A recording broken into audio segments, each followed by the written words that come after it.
All right, everybody, welcome back. As promised, we're going to use our pine sap today or this evening to make a fire. So we'll just go ahead and get ready to get started on that.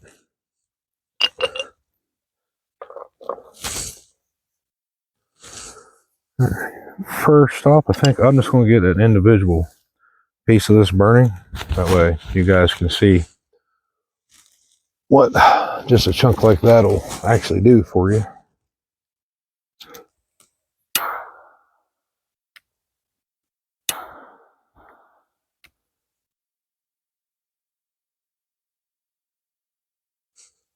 As you can see, works quite well. We'll put her down here on our board. You're seeing a lot of dark smoke, and that is because of the chemicals inside the pine itself. The pine sap, I mean. There's pretty heavy winds here. Protect that. Get caught back up again.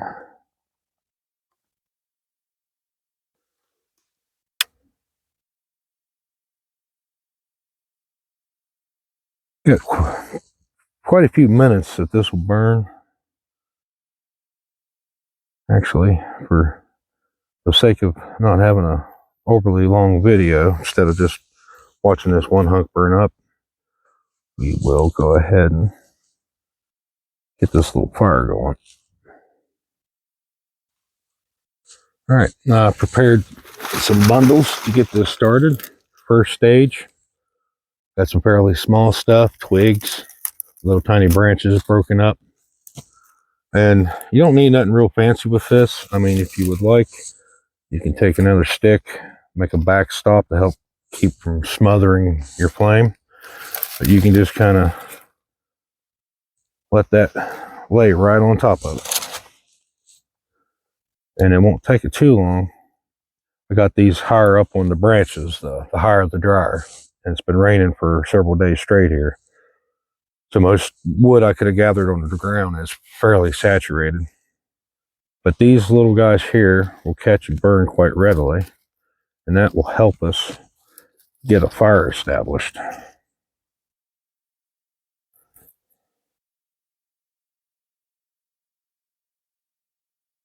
Now typically with this, when you're in this stage of your fire, before you put any more on or go up to your next size larger bundles, let the flames start coming up above your little pile here. And that at least gives you a good indication that your wood's actually caught and you're starting to make little embers.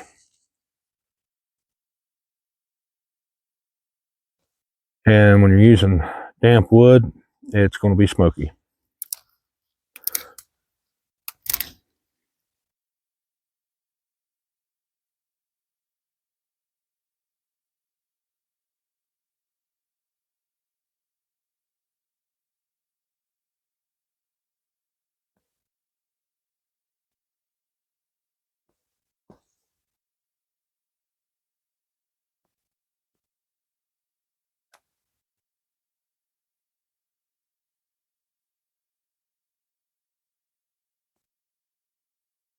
Now, as you can see, as wet as it's been here, this even these little small guys are actually having some issues taking, so we may end up adding a little bit larger piece to this if we need it. So I'll have another chunk of the pine sap on standby, because we do got a little fire going, so I'd like to try to save it instead of letting it go out. Just for the sake of our fire, I'll go ahead and add this other little piece here.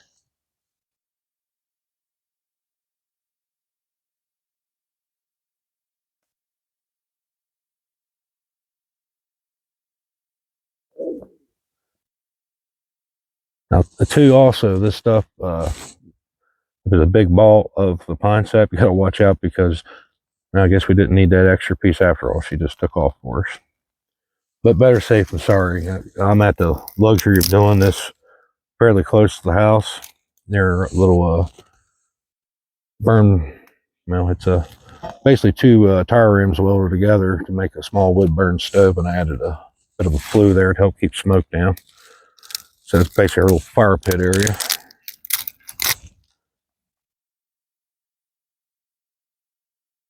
All right, add a little bit more of that. Now then, since that seems to be taking quite well, I'm going to get ready to put some larger stuff. Most of this is pencil diameter. You don't want to get too big to put on your small sticks and twigs. And that looks like it's taken decent. So I'm going to go ahead, get some of these on there, and let them start drying out and hopefully catch on. Now, essentially, what's going to happen here, we're going to start making a small coal bed, and that'll have a lot of heat in it, and that'll help us start working on our next larger size pieces of wood. So unless you're in a time of year when things are a lot drier and you have far better selection, you'll have to start very small and work your way up to get a successful fire going. And I'll be the one to tell you, I've done a lot of outdoors activity most of my entire life, and there's been times even I've failed at making fire. It's the weather and conditions and material was so terrible, and then you have to kind of go back on relying on making a pretty good shelter.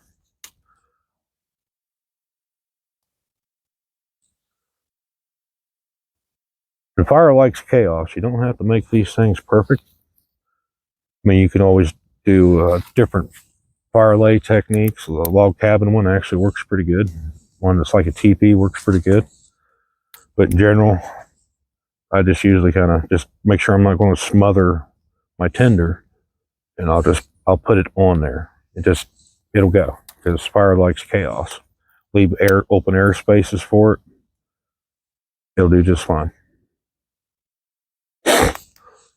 Now, this looks like a decent fire, but this fire here is not established yet. It's still pretty much in its infancy, and you got to watch it. You got to babysit it, because if you leave it at this point and walk off and it goes out, you could be without a fire. Until your fire is burning things like this, roughly that size, and burning it pretty well, you don't want to leave it, because you could really regret that later. All right, now we're going to put on some of our even larger material.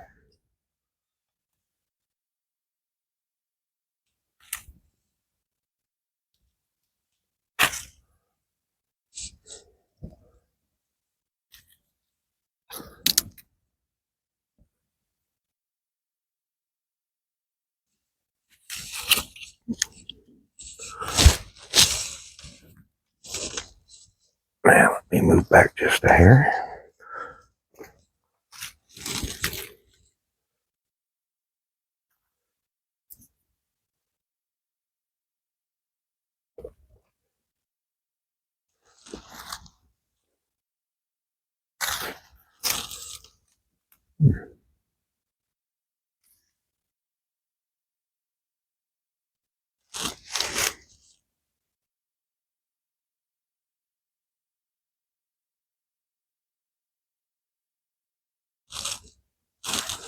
And we have quite a decent little bit of this left. There's several more fires left in that. Now, if you've seen my previous video, harvesting pine sap, you can see where I got the pine sap we used for this demonstration here.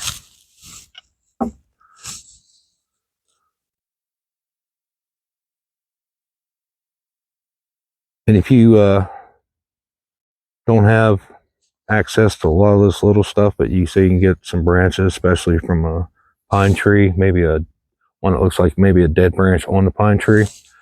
If you got a saw and a hatchet or a belt knife, something you could put batting with, and you can't get all these fine little twigs like this guy, well, inside that tree branch you can get access to typically is fairly dry. And that's why a lot of people practice in battening wood, to get to the drier stuff inside. So you can do that in lieu of all this tiny stuff. You can actually sit down and make it yourself out of larger material. A little more time consuming, quite obviously, but you know, it does do the job.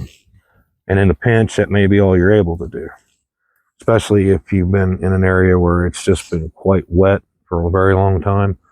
It's hard to find dry tinder. And that's why man-made tinders to bring with you are a very good idea. I mean, this is a nice little hack, but well, no, I don't even really call it a hack, to be honest with you. But the point of the fact is, you can accomplish all these things with man-made tinders that are quite reliable. And I have absolutely nothing against doing that. I got some myself. I usually make them myself as well. I typically use cotton balls dipped in wax for mine. They burn around 5 to 8 minutes, just one cotton ball.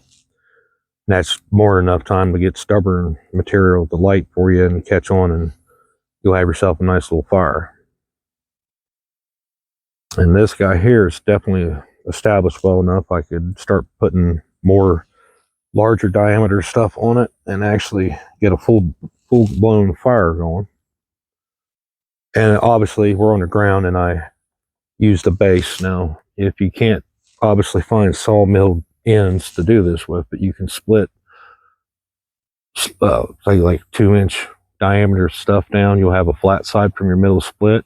You lay them out in a row to make a bed to build your fire on, and that'll give you a dry, or at least a much drier base, because this ground is soaked and it will absorb moisture up through the ground if I tried to done this right on the ground. And this fire would have been DOA if I'd tried to done it that way. Well, there you go, guys. There's a established fire made with our gathered pine sap. I hope you enjoyed the video. Please share, like, and subscribe. Get the video out there for me on my new channel, and I appreciate all your views, your likes, and your comments. And you all have a very good evening. I thank you very kindly.